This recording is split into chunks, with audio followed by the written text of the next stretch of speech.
Acompáñenos como siempre con sus comentarios, su participación es bien recibida en nuestro espacio, @encontexto_piso_i, @Carlos Penaloza, tanto en Twitter como en Instagram, nuestras cuentas donde ustedes pueden participar. Joel Horta está con nosotros, abogado y también analista político. Primera vez que está con nosotros acá en estudio. Un gusto, sí señor. Un gusto que nos acompañe para hablar de este año. Ya estamos cerrando 2022 y ha sido un año que inició con repetición de elecciones, ha sido un año donde se ha venido desarrollando este debate entre consenso, primaria, se ha conformado, por supuesto, ya la Comisión Nacional de Primarias. Como mencionábamos antes de irnos a la pausa, todo el mundo se está organizando para lo que viene, todo el mundo político. El mundo ciudadano está en sus temas, el mundo ciudadano está tratando de pasar este diciembre con lo que ha significado la variación del tipo de cambio, mientras los políticos continúan en esta discusión. ¿Cómo lo ve Joel Horta? ¿Cómo ve este año de los dos escenarios, que son importantes, por cierto, porque lo hemos hablado varias veces acá en nuestro espacio? Hay un divorcio entre el político, entre los dirigentes políticos y la gente que está en la calle, que quiere solventar sus problemas de servicios públicos, que quiere solventar sus problemas en materia económica, y los políticos están organizándose en su primaria. Fíjate, los sondeos de opinión todo expresan lo que tú acabas de decir. Hay un distanciamiento absoluto entre el discurso de la clase política venezolana y el ciudadano común. El ciudadano está pendiente de su propia supervivencia y cada vez los estudios de opinión lo reflejan. Indican, por ejemplo, las últimas 3 que yo he revisado, que tan solo entre un 4.5 y un 5% de los electores dispuestos a votar en las próximas elecciones participarían en unas elecciones primarias. Eso te indica mucho de lo que estamos conversando.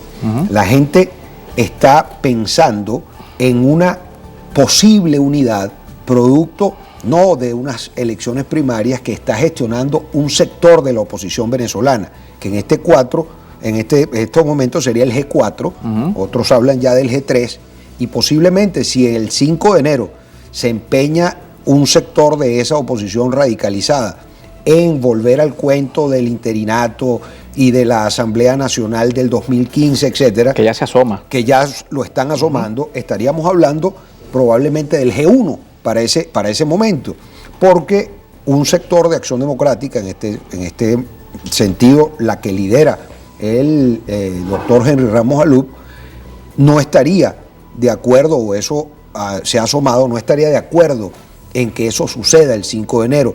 Lo mismo Primero Justicia y algunos otros factores como Nuevo Tiempo tampoco lo consideran pertinente, por cuanto ya el país entendió que quien responde el teléfono en el Palacio de Miraflores es el presidente Maduro. Quien preside la Asamblea Nacional es el diputado Jorge Rodríguez, y las instituciones del Estado han venido normalizando su funcionamiento y esa dicotomía que existía con 2 TCJ, con 2 fiscalías, eso dejó de existir. Un proceso que viene desde el 2018 ha venido reinstitucionalizando la República, y la gente entendió que eso fue una estafa desde el punto de vista político a el elector venezolano.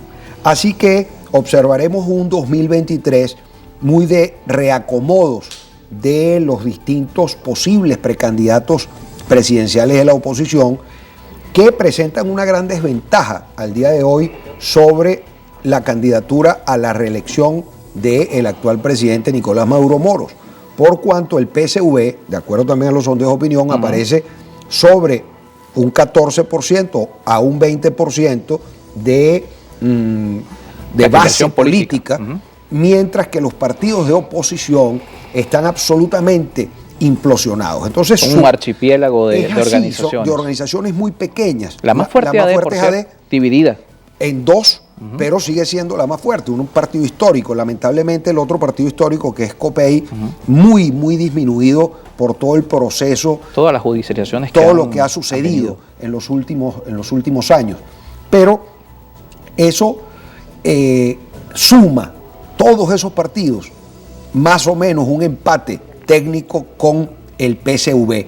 Pero cuando observamos las candidaturas presidenciales, hay 2 liderazgos que también están apuntalados en esas encuestas: el presidente Maduro y el gobernador Lacaba, y luego siguen otros liderazgos del propio PSV, y luego los distintos candidatos de la oposición venezolana con 3%, 2%, 1%. La sumatoria de todos no alcanzaría todavía más allá de la paridad con el candidato del oficialismo. Lo que quiere decir que bajo estas circunstancias de división de la oposición venezolana estaría siendo servida la mesa para la reelección nuevamente del presidente Maduro. Porque además hay otras circunstancias, y es que el diálogo mexicano se va a nacionalizar. Vamos a un proceso donde ya el gobierno venezolano conversa directamente con el gobierno norteamericano y con la comunidad europea. Y viene un momento que era la carta también fuerte de uno de los actores en la mesa. De un sector de la oposición, la más radical. Pero cuando tú ves que esto ocurre, vendrá entonces el desmontaje del tema sancionatorio que tanto daño ocasionó en su momento, no al gobierno venezolano, sino a la población venezolana. A todos nos afectó de una manera u otra. Y vamos a ver lo que yo he denominado en el análisis político como la madurotroika, que es un proceso de abrir el tema económico. El gobierno se ha ido deslastrando de todos los dogmas vinculados probablemente al izquierdismo ortodoxo y a todo lo que impedía que Venezuela entendiera que es un país con unas reservas petroleras importantes, de las más importantes del mundo, con reservas de oro, con reservas de coltán. Vale decir, en Venezuela de 32 minerales preciosos y no preciosos, tenemos 27 en el sur de Venezuela.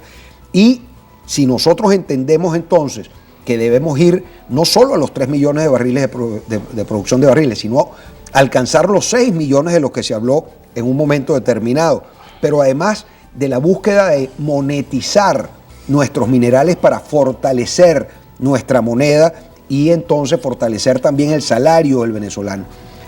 Vimos cómo el petro no funcionó como esperaba el gobierno. Tiene que haber una propuesta más audaz. Nosotros deberíamos monetizar nuestro petróleo, monetizar nuestro oro, monetizar nuestro diamante y abrir entonces la industria petrolera a la petroquímica, que debe ser el gran polo de desarrollo verdadero de la economía venezolana. Y por otro lado, ir pasar de la materia prima a los productos procesados. Es correcto, a los productos que procesa y que va más allá del negocio petrolero de la simple extracción, que aún nos quedan entre 80 y 100 años de ese negocio petrolero. Por eso, y más de reservas. Por supuesto. Entonces, pensar que la industria petrolera es un negocio poco probable para nosotros es un absurdo.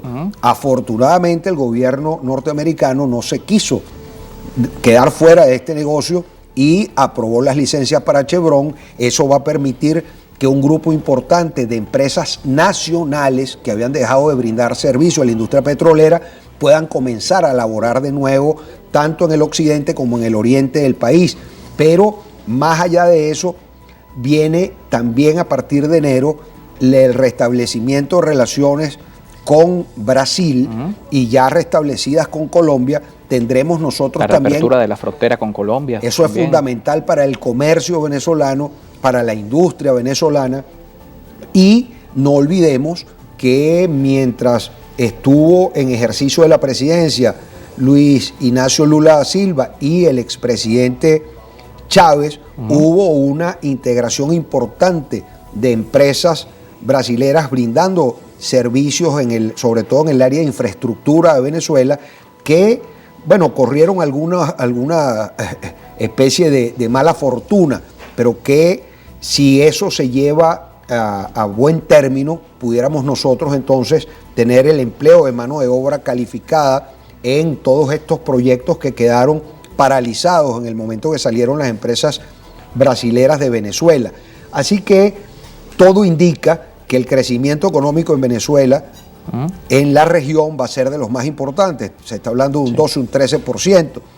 Así que debemos ser optimistas en este punto, pero debemos plantearle al gobierno nacional y en este caso directamente al presidente Maduro la necesidad de ser más audaz en la toma de decisiones en el tema económico para nosotros poder encaminarnos al desarrollo que necesita y requiere Venezuela. La resolución del tema económico no resuelve el problema para el sector político. Tal vez el ciudadano, por supuesto, va a recibir de forma positiva todos los cambios que se puedan dar desde el punto de vista económico. Y aclaramos, decir que Venezuela va a crecer en 2023 no es una apreciación ni de Carlos Peñalosa ni de Joel Horta, lo dicen organismos internacionales. Lo acabamos de leer. La CEPAL dice que Venezuela va a ser el país que más va a crecer en 2023. Afortunadamente, pero, afortunadamente.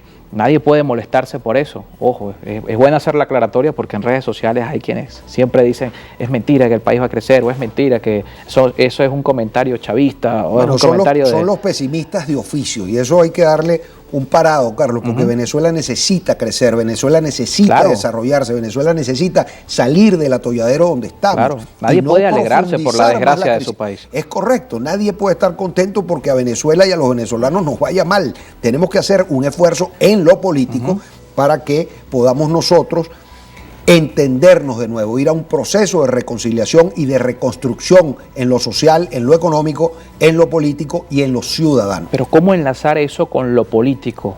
Que el ciudadano lo entienda. Lo conversamos luego de la pausa con nuestro invitado Joel Horta. Los cambios que se den en lo económico lleven a que el ciudadano vuelva a conectar con la política, porque lo que se pueda dar es gracias a la política, y aunque el ciudadano esté lejano de los temas políticos, la política está en todo. Hoy no hay buenos servicios por temas políticos, y así podemos dar un montón de ejemplos de la vida cotidiana de cómo la política se mete en tu casa, aunque uno no quisiera que fuese así. Hacemos una pausa, también leemos sus comentarios luego del corte, @EnContextoPiso y @Carlos Peñalosa.